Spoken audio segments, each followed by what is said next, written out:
আসসালামু আলাইকুম ওয়া রাহমাতুল্লাহি ওয়া বারাকাতুহু। নাহমাদুহু ওয়া নুসাল্লি আলা রাসূলিহিল কারীম, আম্মা বা'দ। সম্মানিত উপস্থিতি, আমরা যে স্থানে এখন দাঁড়িয়ে আছি এটাকে বলা হয় বীরে গর্স। মদিনা মুনাওয়ারার একটা উল্লেখযোগ্য একটা কূপ। এই কূপ সম্পর্কে আমাদের যে ধারণা রয়েছে, ইনশাল্লাহ আমরা সেই ধারণা ইনশাল্লাহ পরিবর্তন করব। এই বীরে গর্স, এখানে রাসূল সাল্লাল্লাহু আলাইহি ওয়াসাল্লাম এসেছেন। ঐতিহাসিকগণ এটা প্রমাণ করেছেন।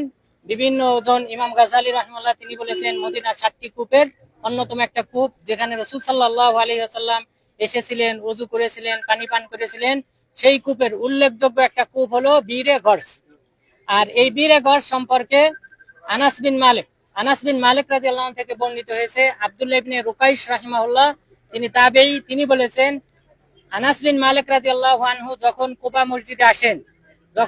মসজিদে আসেন তখন তিনি বলেছিলেন, ইউতু বিমাই গর্স, তোমরা আমার কাছে এই গর্স কূপের পানি নিয়ে আসো, কেননা আমি রাসূল সাল্লাল্লাহু আলাইহি ওয়াসাল্লামকে এই কূপের পানি পান করতে দেখেছি, এখান থেকে ওযু করতে দেখেছি, সুতরাং তোমরা আমাকে এই বীরে গর্সের পানি এনে দাও। এটা একটা বর্ণনা। এরপর যে সকল হাদিস বর্ণিত হয়েছে খেয়াল করবেন, বীরে গর্সের ব্যাপারে যতগুলি হাদিস বর্ণিত হয়েছে সব হাদিসগুলা যঈফ। বীরে গর্সের ব্যাপারে যত হাদিস বর্ণিত হয়েছে সব হাদিস যঈফ। তার মধ্যে একটি হলো সুনান ইবনে মাজাতে উল্লেখ হয়েছে যে মৃত্যুর আগে রাসূল সাল্লাল্লাহু আলাইহি ওয়াসাল্লাম বলেছিলেন যে ইগসিলুনি বিমাই বিরে গর্স মিন সাব'i কিরাব, যে তোমরা আমাকে, আমি মারা যাওয়ার পর, ফাইদা নামিতু ফাগসিলুনি বিসাব'i কিরাব মিন বিরে গর্স, যে আমি যখন মারা যাওয়ার পর তোমরা 7টি পাত্রে পানি এনে আমার কূপ থেকে, আর আমার কূপ বলতে বীরে গর্স, এই বীরে গর্স থেকে 7টি পাত্রে পানি এনে আমাকে গোসল দিবে। অর্থাৎ মৃত্যুবরণ করার পর মাইয়িতকে যে গোসলটা দেওয়া হয় সেই গোসলের ক্ষেত্রে বলা হয়েছে। তো রাসূল সাল্লাল্লাহু আলাইহি ওয়াসাল্লাম তিনি এই হাদিসে যেটা বলেছেন যে মারা যাওয়ার পর এই বীরে গর্স থেকে পানি এনে আমাকে গোসল দিবে, এই হাদিসটি যঈফ। এই হাদিসের মধ্যে 2 জন রাবী রয়েছে যঈফ। একজন হলেন আব্বাদ বিন ইয়াকুব, এটা ছিল শিয়াদের, রাফিজিদের একজন উল্লেখযোগ্য দায়ী।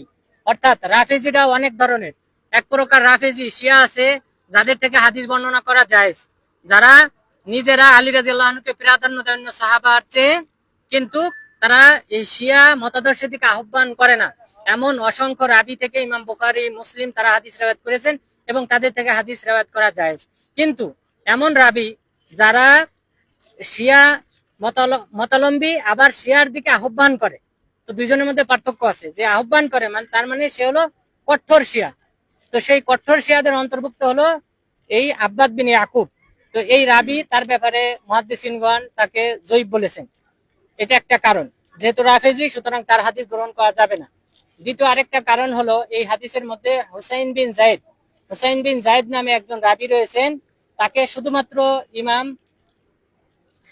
একজন ইমাম তিনি মাত্র তাকে সহিহ বলেছেন, আর বাকি সকলে তাকে যঈফ বলেছেন। ইয়াহইয়া ইবনুল মাইন, এরপর ইমাম বুখারী, এই সকল মুহাদ্দিসিনগণ তাকে যঈফ বলেছেন। সুতরাং এই 2 জন রাবী থাকার কারণে এই হাদিসটা যঈফ। সুতরাং হাদিসটা যঈফ, কিন্তু ইতিহাস থেকে প্রমাণ হয় যে এখানে রাসূল সাল্লাল্লাহু আলাইহি ওয়াসাল্লাম এসেছিলেন। এরপর দ্বিতীয় আরেকটা হাদিস বর্ণিত হয়েছে এই ব্যাপারে। সেই হাদিসটা হলো যে নি'মাল বি'রু গর্স, যে উত্তম কূপ হলো বীরে গর্স। এরপরে তিনি বললেন যে এই বীরে গর্স মিন উয়ুনিল জান্নাহ, জান্নাতের একটা ঝর্ণার অন্তর্ভুক্ত। তো এই মর্মে যে হাদিসটি বর্ণিত হয়েছে এই হাদিসটাও যঈফ। এই হাদিসের মধ্যে ওমর ইবনুল হাকাম তিনি তাবেঈ, তিনি হাদিসটা বর্ণনা করেছেন রাসূল সাল্লাল্লাহু আলাইহি ওয়াসাল্লাম থেকে, সাহাবীকে বাদ দিয়েছেন। তো সাহাবীর নাম যদি বাদ যায় তাহলে এটাকে বলা হয় মুরসাল হাদিস। মুরসাল হাদিস যঈফের এক প্রকারের অন্তর্ভুক্ত, সুতরাং এই হাদিসটা যঈফ। দ্বিতীয় সবচেয়ে বড় কারণ, এই হাদিসের মধ্যে সবচেয়ে বড় যে কারণে এই হাদিসটা যঈফ, সেটা হলো এই হাদিসের মধ্যে ওমর আল কাযযাব, মিথ্যুক ওমর আল ওয়াকিদি, যে যাকে মিথ্যুক হিসেবে মুহাদ্দিসিনগণ সকলেই একমত, সেই ওয়াকিদি থেকে এই হাদিসটা বর্ণিত হয়েছে, সুতরাং এই হাদিসটা জয়ীফ। সুতরাং হাদিস যেগুলি বর্ণিত হয়েছে এই বীরে গর্সের ব্যাপারে সবগুলি জয়ীফ। তবে ইতিহাস থেকে বোঝা যায় যে এই কূপে রাসূল সাল্লাল্লাহু আলাইহি ওয়াসাল্লাম এসেছিলেন, এখানে এসে পানি পান করেছিলেন।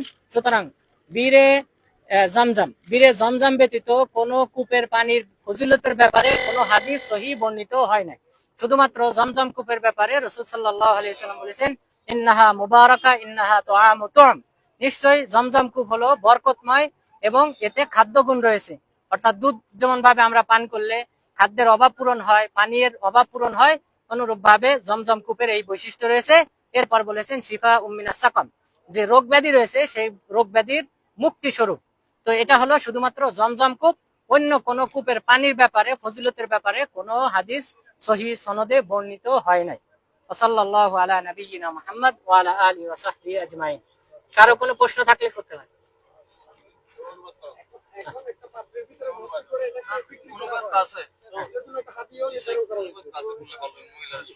এটা ওই যে ইতিহাস থেকে যেহেতু সাব্যস্ত হয়েছে এখানে রাসূল সাল্লাল্লাহু আলাইহি সাল্লাম এসেছেন, তো সেই দিক থেকে তারা গুরুত্ব দিয়ে এটা করে, কিন্তু পানির ফজিলতের ব্যাপারে কোনো হাদিস সহিহ সনদে বর্ণিত হয়নি।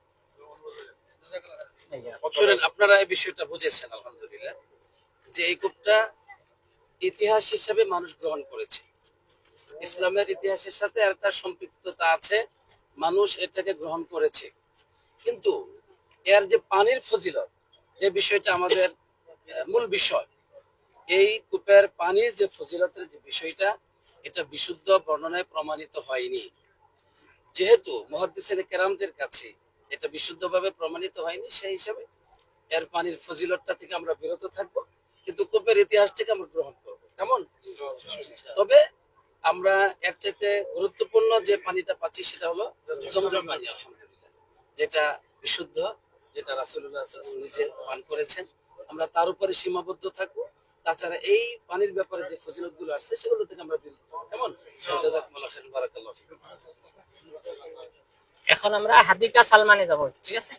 হাদিকা সালমান, হাদিকা সালমানের কাছে কাছে এখানে কাছে। আচ্ছা, আপনি সামনে হাঁটেন, চলেন। পিকচার চলছে? হ্যাঁ, না বলতে যাবো কেন? ওখানে যে আলোচনা সব ময়দানে হবে।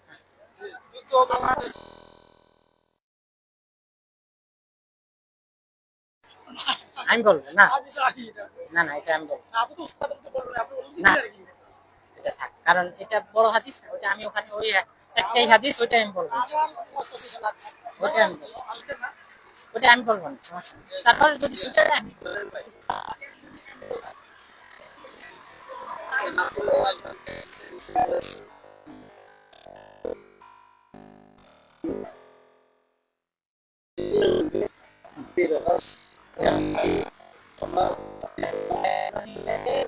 মাউজু বলি।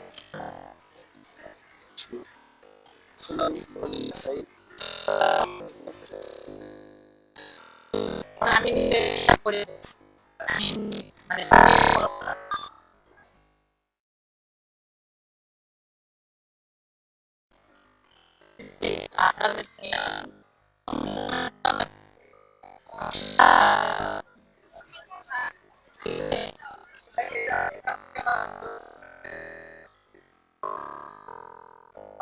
ওইটা বলা হয়, হাদিসটা বললাম যে জয়ীফ।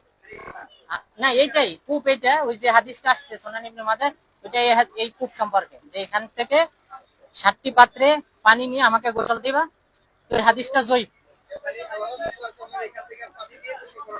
না, ওইটা সাব্যস্ত হয়। ঠিক আছে।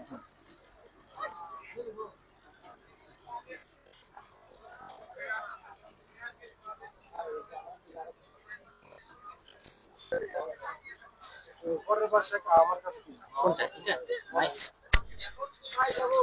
এখন ওই হাদিসটা সালমান, ওই যে ইয়ে ভাই পিছে, ওনার পিছনে পিছনে গেল।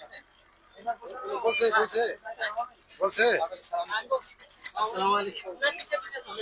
আমার ভাই কেমন আছেন?